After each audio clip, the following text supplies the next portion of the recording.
Nuestra intención es desarrollar una serie de vídeos que tienen el objetivo de generar reflexiones, de generar algunas informaciones, de transmitir información y especialmente con el estilo de cómo emprenderíamos un diálogo con una persona que nos hiciera una consulta, un paciente o una persona que hiciera una consulta en nuestro despacho, ¿no? Con este tipo de comunicación directa, o al menos esto es lo que intentaremos. La temática que nos hemos propuesto es sobre el cuidado de la mente. ¿Qué consideramos que es cuidar la mente? El estado de bienestar, pensamos dentro de esta pequeña institución que llevamos, que es GRUP, el estado de bienestar en cuanto al desarrollo y la promoción de la salud, tanto a nivel físico como a nivel mental, como a nivel social, en cuanto a los pequeños grupos en los que participamos, la familia, los grupos de amigos, o también en cuanto a la sociedad en general. Tenemos claro muchas veces que es cuidar el cuerpo. La medicina o la cultura médica promueve algunos controles que tenemos que hacer, el colesterol, los chequeos anuales, en la mujer, en el hombre, cada uno diferentes. Pero ¿qué es cuidar la mente? ¿Cómo cuidar la mente? En relación a esto, pensamos que no es tan claro y que requiere algunas reflexiones. Y sobre esto desarrollamos un decálogo, 10 vídeos en el cuales trataremos distintos temas que iremos desarrollando a lo largo de la tarea.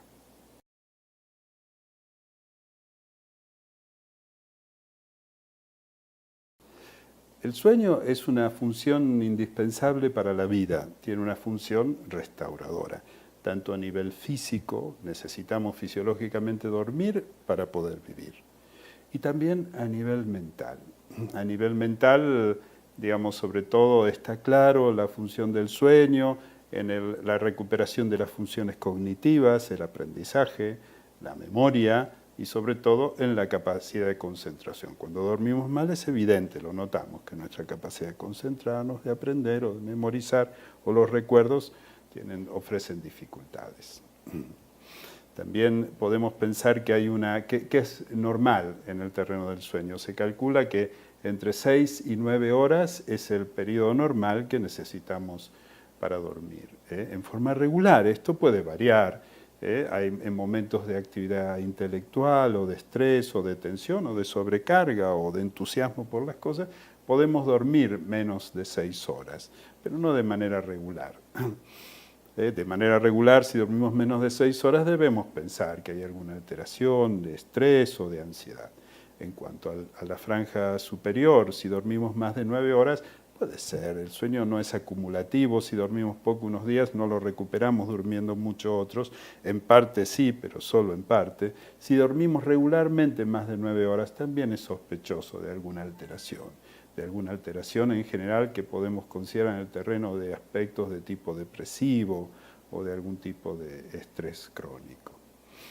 El sueño también varía con la edad, ¿no? Es notable la variación. Por ejemplo, en los bebés duermen muchas horas. A veces los papás se preocupan porque los bebés recién nacidos pueden dormir 14, 16 horas, prácticamente duermen todo el día. En la medida en que van creciendo se van reduciendo las horas del sueño, también en la infancia, en la adolescencia es variable.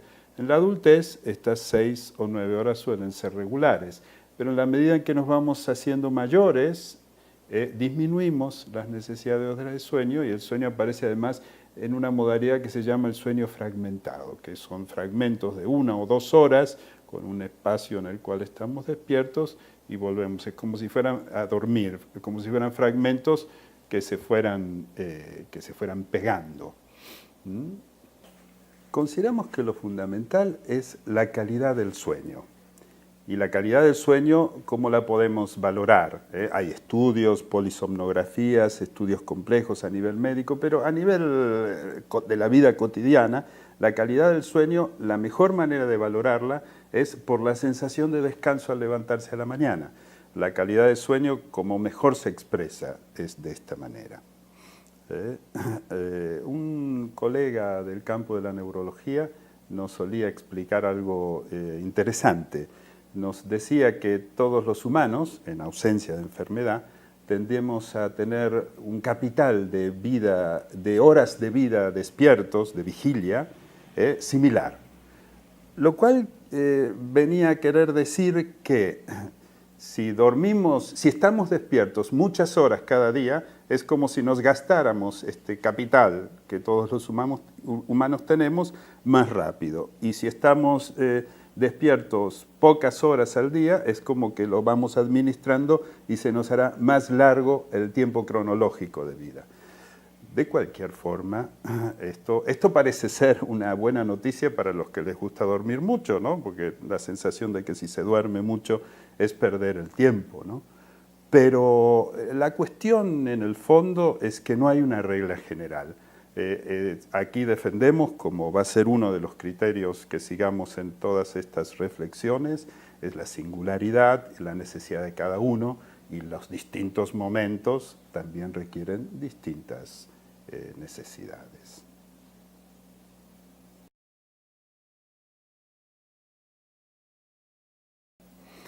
Consideramos importante la preparación para el dormir y el despertar en la infancia. Es como si transmitimos la idea de que es importante proteger los bordes del sueño, ¿no? La entrada al sueño, el cuento que se le cuenta a los niños, acompañarlos cuando se despiertan porque tienen una pesadilla. A veces los niños tienden a confundir fantasía y realidad y se despiertan y creen que siguen viviendo la vida del sueño, hay que tranquilizarlos, ¿no? Bueno, todo esto que los papás vamos aprendiendo.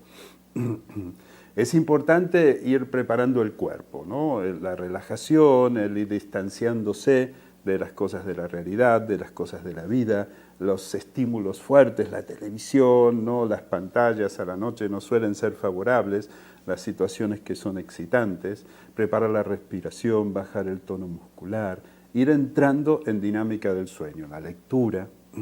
Lo mismo en la mañana, que la entrada en la vigilia no sea un impacto, ¿no? Que siempre lo es, ¿sí? Cuesta empezar, sobre todo cuando los horarios de la cultura, de la escuela, del trabajo, pero bueno, tratar de dar tiempo, para el momento de despertar. Un hecho interesante que hemos observado en las consultas que hacen los padres nobles sobre el tema del dormir y del aprendizaje del dormir de los bebés o de los niños en los primeros años de vida, es que el reinicio de la sexualidad después del puerperio o un tiempo más, suele coincidir con una mejora significativa del ritmo o de la calidad del sueño de los bebés. Es como si la capacidad que adquieren los padres de recuperar la posibilidad de conectar con la pareja o conectar con el propio disfrute, pareciera que produce un efecto beneficioso sobre la calidad del sueño del bebé.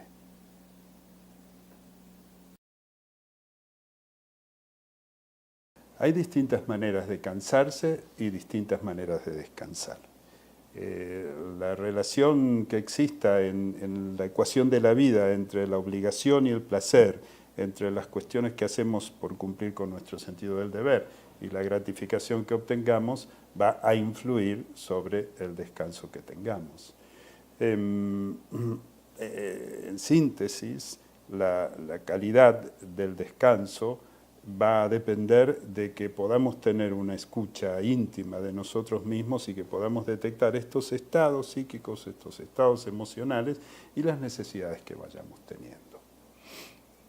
No podemos dejar de hacer un comentario sobre la situación de crisis económica aquí en España en los últimos años, en la cual observamos que todas las situaciones de inestabilidad laboral, de inestabilidad en el puesto de trabajo, de incertidumbre en el puesto de trabajo. Hay unas ciertas reacciones en cadena que se producen en los distintos grados de las pirámides de organización de las empresas, de cierto maltrato, abusos, exigir más rentabilidad, a veces con menor gratificación o con mayor presión. Sin duda, ante este tipo de situaciones tan generalizadas en estos últimos años, hay distintas maneras de reaccionar que hemos observado y sus influencias sobre el descanso o el sueño. Algunas de estas cuestiones que hemos observado, hay personas que frente a esta situación de exigencia y de sobreexigencia o de desvalorización, tienden a sentir situaciones de tipo depresivas o de minusvaloración, de infravaloración de sí mismos, y con el consecuente sufrimiento. Otras personas, por el contrario, se exigen muchísimo y tratan de cumplir con todo lo que se les pide y más, y esto genera situaciones de sobreexigencia y estrés marcado. Por otro lado, personas con cierta fortaleza frente a esta situación desatan o despiertan las actividades más creativas, las posibilidades de innovación y de alguna manera, a partir de esta posibilidad de innovación, la posibilidad de recreación o de buscar nuevas alternativas, migraciones, nuevos trabajos, nuevos negocios, nuevos emprendimientos.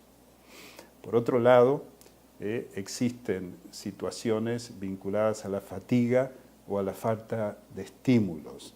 En este caso, también por falta de estímulos, por falta de gratificación o por fatiga, también observamos alteraciones en el terreno del sueño que suelen estar relacionados en general con situaciones que rozan los estados depresivos.